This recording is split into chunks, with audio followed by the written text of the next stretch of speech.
Hello and welcome to pmclounge.com. In this video, I am answering a question that came in as a comment on one of our videos. And the comment reads, would you be able to provide syllabus comparison for CAPM and PMP? Thanks again for the excellent video. Appreciate it. All right. So let's talk about the difference between CAPM and PMP. You see, the difference was actually subtle in the past because both CAPM and PMP used to have the same sort of things that you need to study, right? The stuff that you needed to study for both these exams was actually pretty similar. It was actually the same. The only difference was in the difficulty level of the questions that you faced in the exam. CAPM was more straightforward. The questions were more straightforward. They were less or no scenario based questions in CAPM, but PMP was more difficult as compared to CAPM. So that was the only difference earlier. In fact, let me share my screen and I wanted to show you why that was the case, why CAPM exam was easier earlier. It may still be the case, it may still hold true because the reason doesn't change. CAPM is a certification that is for 0 to 3 years experienced professionals. So those who are new to projects, they can opt for CAPM. In fact, PMI ACP also falls in this area itself. But PMP is for someone who has more than 3 years of experience and is a skilled practitioner. That's whom PMP is for. So that's the difference between CAPM and PMP right off the bat. And that reflected in the type of questions you received in the exam.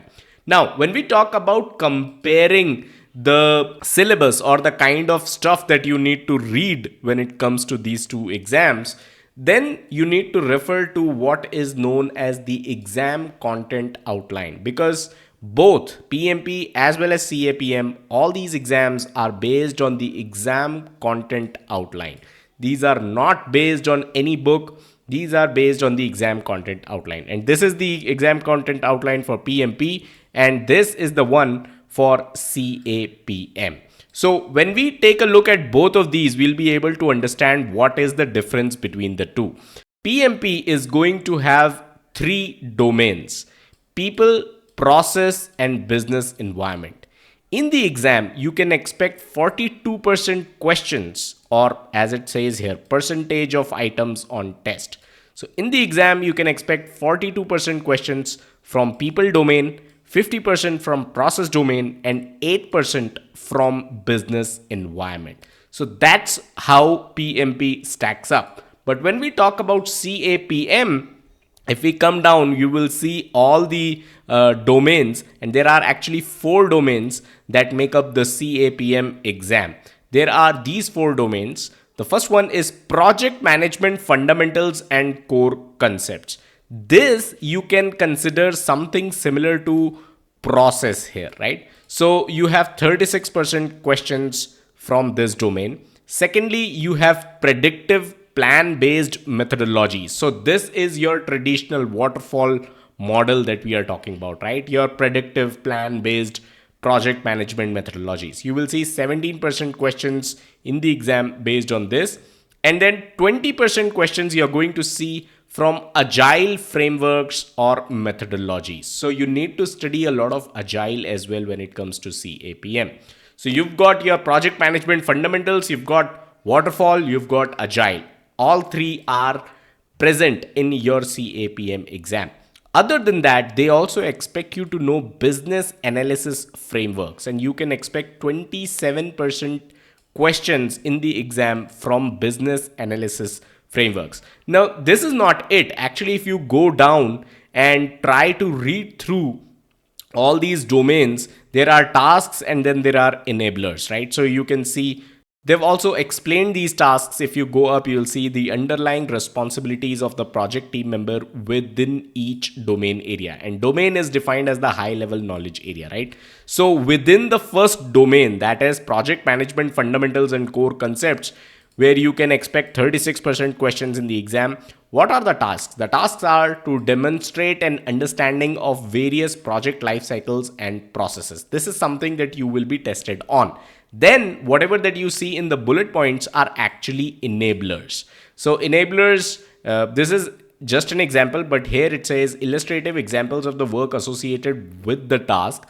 Please note that enablers are not meant to be an exhaustive list. So you can expect questions which do not find a mention in the enablers here, right? But when you say your task is to demonstrate an understanding of the various project life cycles and processes, what are the enablers? You should be able to distinguish between a project, program, and portfolio.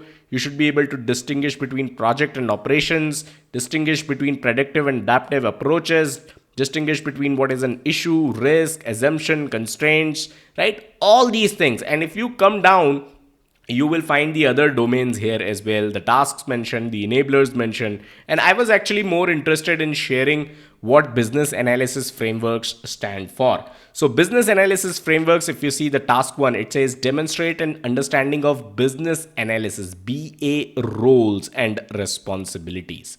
Distinguish between stakeholder roles, that is process owner, process manager, product owner, right? Outline the need for roles and responsibilities. Differentiate between internal and external roles. Determine how to conduct stakeholder communication. Determine how to gather requirements. Demonstrate an understanding of product roadmaps. So they are also talking about product here, right? Determine how project methodologies influence business analysis process. This is more to do with the business analysis part, and there's a different certification that PMI offers for business analysis as well.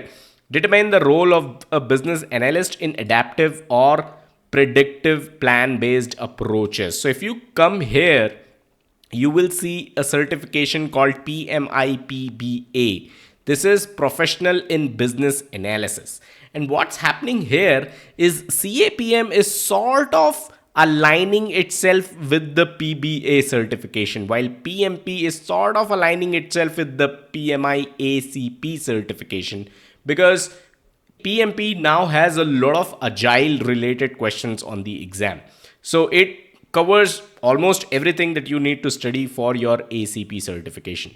Similarly, CAPM is now covering a lot of business analysis related questions in the exam, which is something that you would study if you were to prepare for the PMI PBA certification. So that's a slight change that I have basically observed.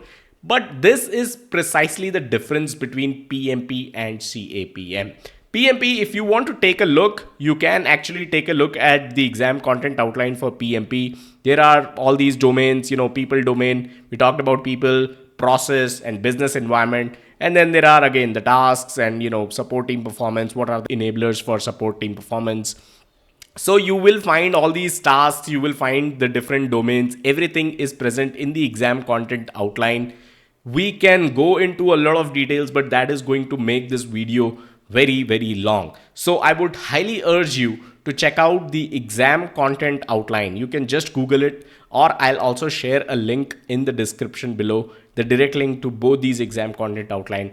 Go over these PDFs. Like I said, PMP is people, process, business environment, while CAPM is the project management fundamentals, predictive, agile, and then a lot of business analysis as well. So that's the broad differentiation. I hope you like this video. If you have any other questions for me, drop them in the comments. I reply to all the comments possible. And if your comment is something that can benefit others as well, I create a video on such a comment just like this one. I'll catch you guys in the next one. Bye-bye.